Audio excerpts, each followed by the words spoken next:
Hello everyone, I'm Nimisha Agarwal. I'm a PhD student at IIT Kanpur, India.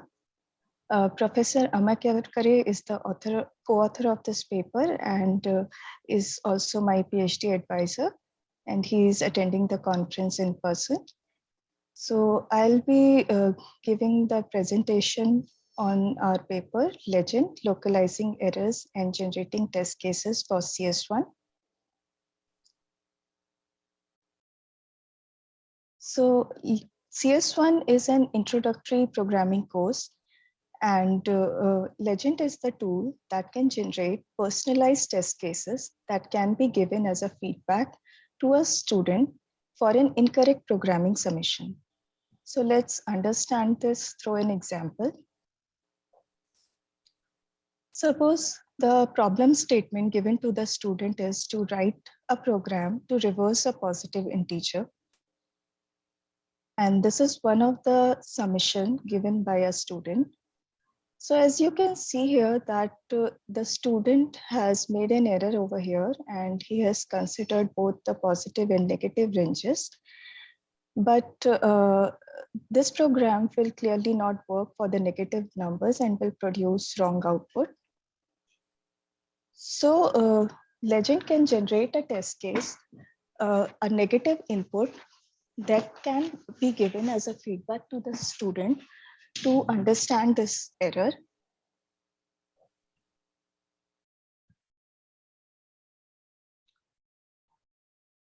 So the motivation behind this work is we know that programming is just like maths, which can be learned by practice. The more you practice, the better you learn it. And students are novice programmers. They face many difficulties while coding. So they require constant feedback. So it is necessary to provide appropriate and personalized feedback within a limited time. The feedback should be in such a form that it can reveal the error in the program. And to give such feedback, the TAs or the instructor needs to understand the student code and figure out the error in the program. But this is a very demanding task due to the large class size. Hence, it is essential to automatically generate targeted feedback for a semantic bug in a program. Now let's understand how LEGenT works. So LEGenT works in 3 phases. The first phase is the distinguisher phase, where we provide the instructor solution ref.c and all the other student submissions to the distinguisher. We also provide some manual cases to this phase. And then it divides the student submissions into 2 parts, NEQ set and PEQ set. PEQ set contains all the programs that are formally equivalent to instructor solution, and NEQ set contains all the other programs. Then we proceed to the next phase of LEGenT, which is searcher. Here, given a incorrect program buggy.c, the searcher finds a structurally similar correct program correct.c from PEQ set, and then both these programs, buggy.c and correct.c, are passed to the third phase of LEGenT, which is test generator. Then this phase will generate a test case for the buggy program using the correct program. Let's see these phases in detail. First one is the distinguisher phase. So here we have used some off-the-shelf tools to divide the programs into different sets. So first is the equivalence checker. Here we have used LLRAVE, which is a formal equivalence checker. And it takes the instructor solution and the student submissions and divide them into NEQ set and PEQ set as described earlier. Then for clustering, we have used Clara. So it also uses manual test cases and divide these submissions into different clusters based on structure similarity and the execution traces. And then we further refine these clusters based on structure similarity. Finally, we get B1 to BM clusters from NEQ set, which we call bad clusters as they contain incorrect programs, and G1 to GN from PQ set, and we call them good clusters. So let's understand the clustering process by some examples. So for the same problem, reverse of a positive integer, suppose we have these two programs. And as you can see, these two programs are structurally similar. They use the same constructs, but they are formally not equivalent because the left-hand side program uses this condition A is greater than 0. That means it is focusing on the positive range of numbers, while the right-hand side contains n is not equal to 0. That means both positive and negative ranges. So clearly these two programs are formally not equivalent. Hence, LEGenT will put them into different clusters. Now, the second example where the programs are formally equivalent as they have the same conditions, n is not equals to 0 and num is not equals to 0, but they are structurally different as one uses while loop and other uses do while loop. Again, LEGenT will put them into different clusters. The third example where both the programs are formally and structurally equivalent. So both uses same operators in the conditions and the structure of them is same. So LEGenT will put them in a single cluster. Now, after the distinguisher phase, we get different clusters for PEQ set and NEQ set. And then we move on to the searcher phase. We are given an incorrect program. Searcher tries to find a correct program from PEQ set, which is structurally similar to incorrect program. So as we have seen that a structure will consist of a cluster will consist of structurally similar and semantically equivalent programs. So a single program can represent the whole cluster.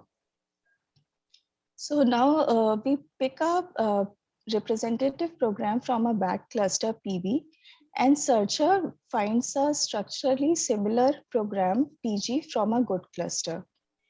After getting these two programs, the buggy program and the correct program, we move on to the next phase, which is test generator. So to understand this test generator phase, let's understand it with an example. So here, the left-hand side program is the correct program and the right-hand side program is the incorrect program. As you can see in the conditions, the left-hand one uses the positive range and the right-hand side uses both positive and negative range. So if we provide the same input -1 to both these programs, then the left-hand side program won't execute this while loop and will directly jump to the printf statement, while the right-hand side program, it will execute this while loop. So the left-hand side program will produce 0 as output for the reverse of this -1 number, while the right-hand side will produce some other output other than 0. So the basic idea behind the basic idea is that if we provide the same input to the two programs, correct and incorrect program, and if they produce different output, that means there is a bug in the incorrect program. So to find that bug, we in the test generator phase, we use the correct program and the incorrect program and pass them to the constraint generator, which generates constraints using the statements of the programs. The constraints are passed to SMT solver. We use Z3 here. And then if Z3 produces set, then we get a model from Z3 from which we can extract the values of the variables and form the test case. And if it says unset, then we search for another correct program. If that is found, then the same process is repeated. If not so, then no test case can be generated. So to perform this operation, the test generator phase compares the contents of the corresponding basic blocks of the correct program and the incorrect program.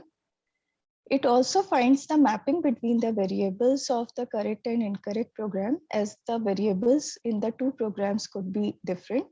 So we use a weight matrix for this purpose. Then LEGenT generates the constraints simulating the statements of the block. The constraints are passed to the Z3 solver, and they are solved by the Z3 solver to find the bug causing statement and generate test case.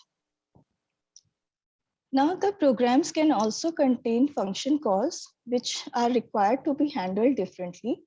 So to handle function calls, we introduce fresh variables. So we replace the function calls with fresh variables and generate constraints for the matching blocks in PB and PG, as I described earlier.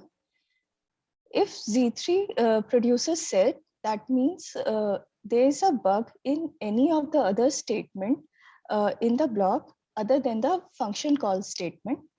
So LEGenT will generate a test case for that bug. But if it is not so, that means the error might be present in the function call statement. So LEGenT matches the function call statement structurally. Now the data that we are using, it is taken from a CS1 course at IIT Kanpur.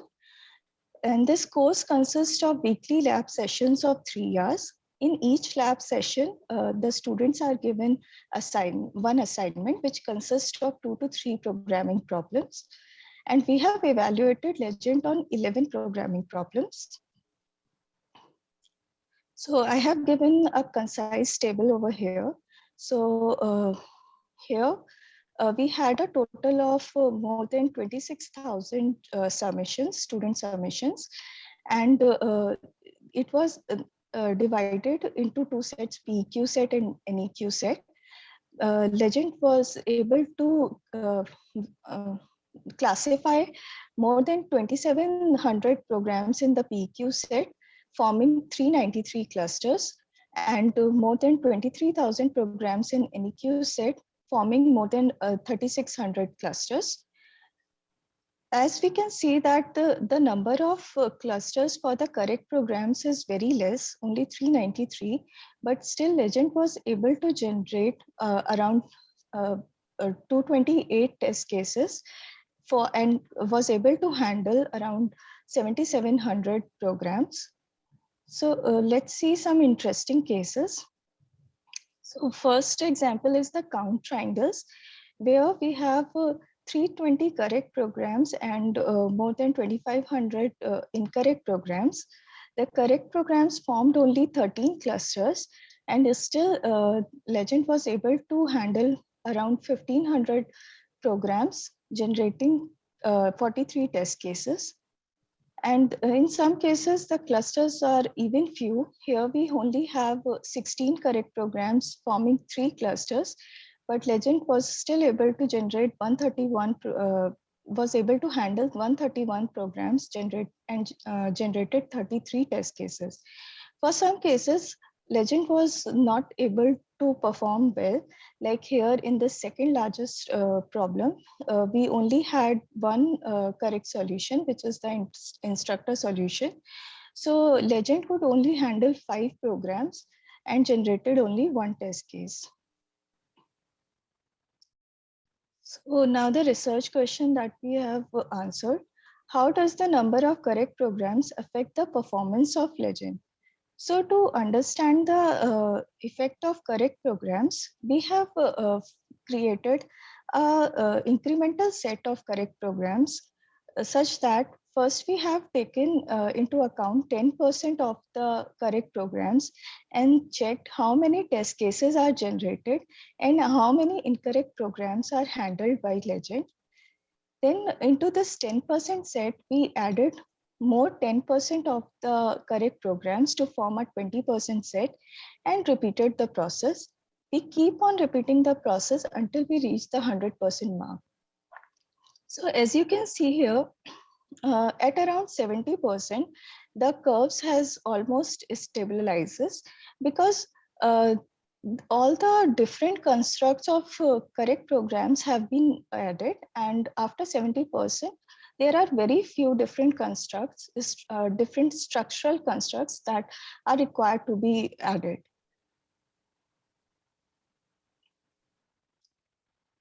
Now, the strengths of our work. So earlier work used to annotate subgraph patterns to provide with feedback or create error models or define algorithmic strategies. But these require a lot of human effort, and the feedbacks are also limited because these were static feedbacks. However, LEGenT does not require any human intervention, and it can generate dynamic feedbacks. So it is able to generate a large number of feedbacks. Another advantage is it generates personalized feedback and not the generic feedback. And some of the prior works have also used AST for comparing the two programs, which is a more rigid method as it requires exact matching. However, LEGenT uses CFG, control flow graphs, which provides more flexibility. Limitations of our work is the first limitation is that it requires a structurally similar correct program for an incorrect program. So we are working on it. We may add new blocks to the CFG, or we may merge new blocks to handle this limitation. Another limitation is there are some advanced constructs which have not been handled yet: arrays, pointers, recursion, and global variables. And we are still working on it to add it to LEGenT. And there are some limitations which are added due to off-the-shelf tools. Like for Clara, we require manual test cases. Uh, Clara we have used for clustering, and that requires manual test cases. Then another off-the-shelf tool is formula equivalence checker, which is LLRay, that requires input in certain format. So the variables in scanf that should be converted into function parameters. It cannot handle scanf statements directly. And the pre-processing which is required for this purpose may not work for complex printf and scanf statements.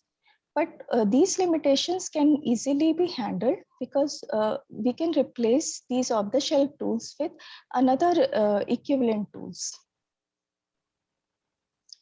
Now, to summarize, it is difficult to provide personalized feedback for large class sizes.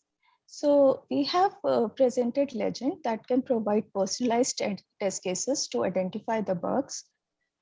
We have studied the effectiveness of LEGenT on a large number of submissions taken from CS1 course. And we have used the existing correct solutions by other students to generate feedback for incorrect solutions submitted by the students. LEGenT can generate feedback without any human intervention and can provide dynamic feedbacks, and hence can generate a large number of feedbacks and can handle a large number of incorrect programs. Thank you. I'm happy to take any questions. Thank you, Nimisha. Okay, doors open for questions.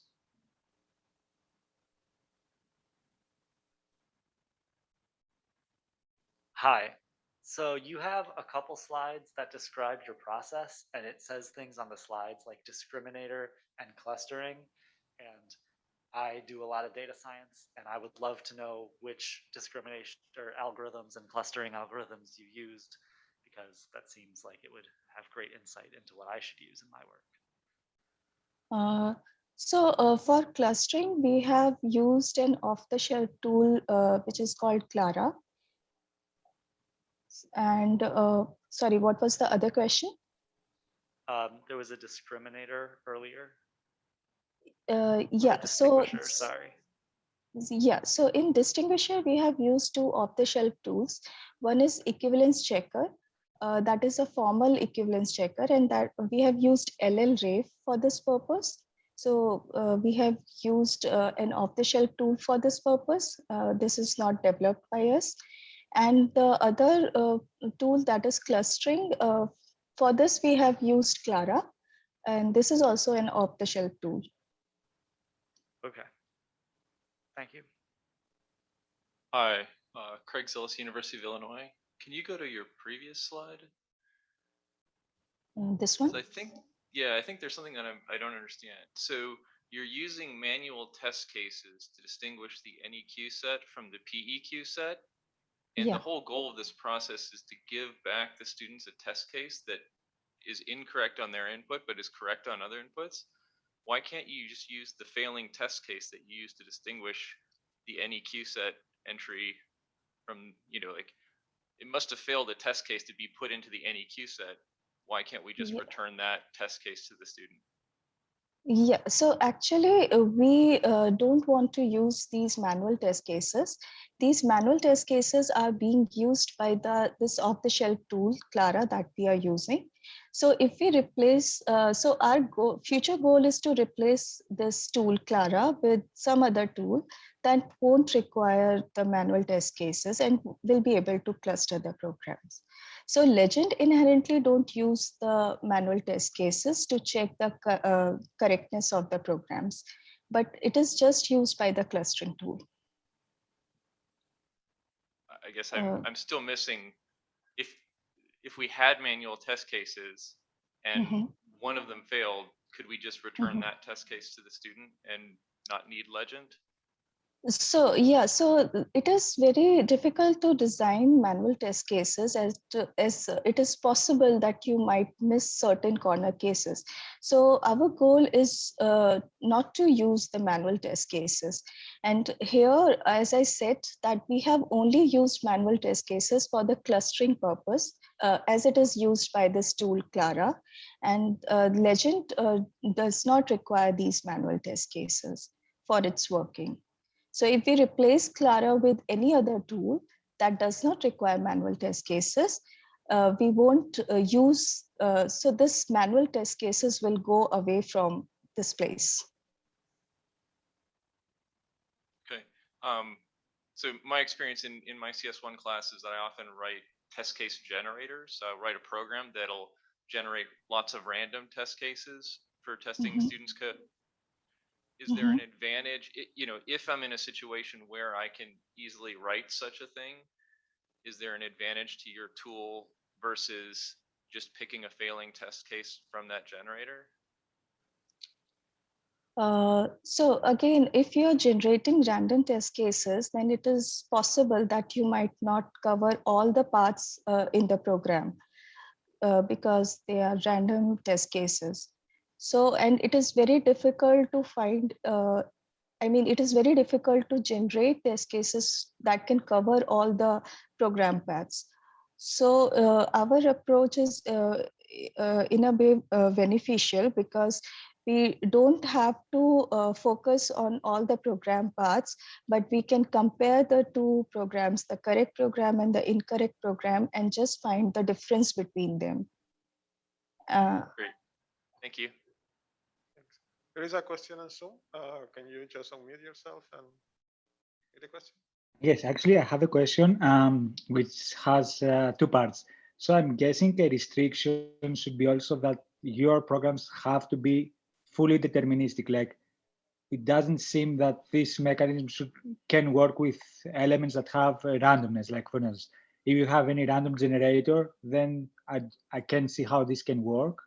Or if, for instance, if you require user input, like the user types something, like enter value something, and then the user types that doesn't seem to me that is working either. So I just want you to confirm, and if that is not the case, you can handle those cases, then how do you handle those cases? And then the second question is, how do you handle if you have infinite loops that run forever? Do you have a timeout mechanism, or what happens in that case? Yeah, so for infinite loops, in that case, again, we are comparing the two programs, incorrect program and the correct program. And uh,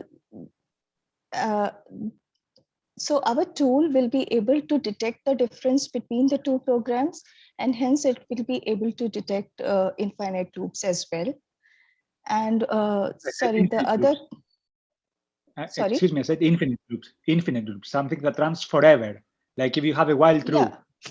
yeah. So I'm saying, I'm answering that. So for infinite loops, as I said, we are comparing the correct program and the incorrect program. So here it will, our tool finds the But the incorrect difference program, between, it will be running. sorry, The incorrect program will be running forever. Like yeah, the it only will way be to stop the running. incorrect program is to have a timeout mechanism in that case. Yes, so we are not running the incorrect program. We are not executing the program. We are finding the difference between the correct program and the incorrect program by generating constraints, as I said.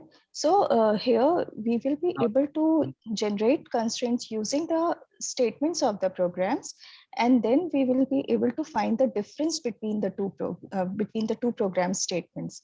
Here we don't need to actually execute the program, so there won't be a case where the program will be running infinitely.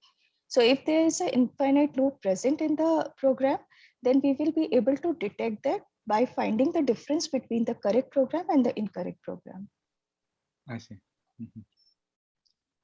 And how about the non-deterministic elements like Yeah, randomness or so yeah, we need deterministic programs. So we are working on deterministic programs currently. We have not taken non-determinism into account yet. So that can be the future work. I see. Thank you. Hi, this is Shui from Columbia University. I'm interested in how does this program also taken into consideration that a lot of time the assignments is train people to learn what they want them, what instructor want them to learn. So how Mhm. does this program account for certain functions, certain features we want students to perform instead of just get it right? So uh, could you please repeat your question? I didn't Sure. understand. So there are many different ways to have the program run successfully and get the output. And my question is that how does the program has taken into consideration that the assignments is training students to be able to utilize, demonstrate their knowledge of a certain functions to use it instead of just have the assignment, just have the output. So the problem statements that we have in our assignments, they clearly define the all the specifications. So what are the inputs the students are required to provide, and what will be the output? So we give some examples of the inputs and outputs as well with the problem statement that they are required to solve. And we also provide, currently we are providing some test cases to the students. We are using a homegrown IDE where the students are given the problem statements, and they are also given some test cases. Some test cases are shown to them and some test cases are hidden. And they are required to solve the they are required to provide their code, and they can test their code on the visible test cases. And for the hidden test cases, they are being graded. So is that your question? Have I answered it?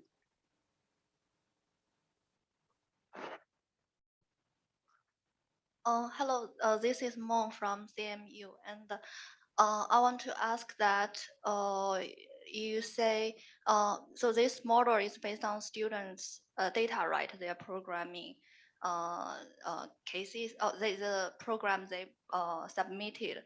So and also you can generate test cases to handle many like programs. I guess the reason is that most of them they can be clustered, and the particular test case can differentiate them. But I think most of the cases, the instructor knows the common errors, while the challenging is that to find the edge cases that some students submitted. So yeah, that might be something. Oh, for example, the data you mentioned, the limitation might be that they don't have similar structure in the programs the codes they submitted. So, do you have any ideas on how to solve that issues in the future? Yeah, so as I said, for the structural similarity, we are thinking of maybe we can merge certain basic blocks, or we can introduce new basic blocks to form, to form synthetic correct programs that are equivalent to the structurally equivalent to the incorrect programs. So this is a rough idea, and we are working on it. So that might be helpful in future for this limitation. Okay. There are more questions? No? No. We have time. So if you have a question online, please unmute yourself.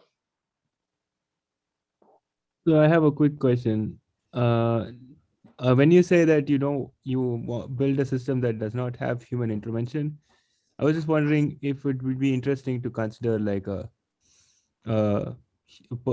human in the loop system that can like support personalization, improve the personalization in this case.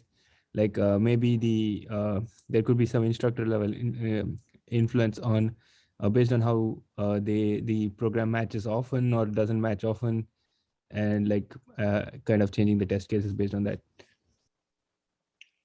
So yeah, that could be a great idea, but basically we want that the feedback should be quick, and the students don't have to wait much for the feedback. So that's why we are trying to remove the human intervention. But of course, it is also possible that to provide, we can have some database where we can uh, keep the human intelligence with some human created feedbacks for certain common errors, and that can be provided to the students for basic errors. Thanks. And for the complex errors, we can have this process of LEGenT, as I described. Okay, that makes sense. Thank you. Okay. Thank you, Nimisha. Thank you for your presentation. Thank you.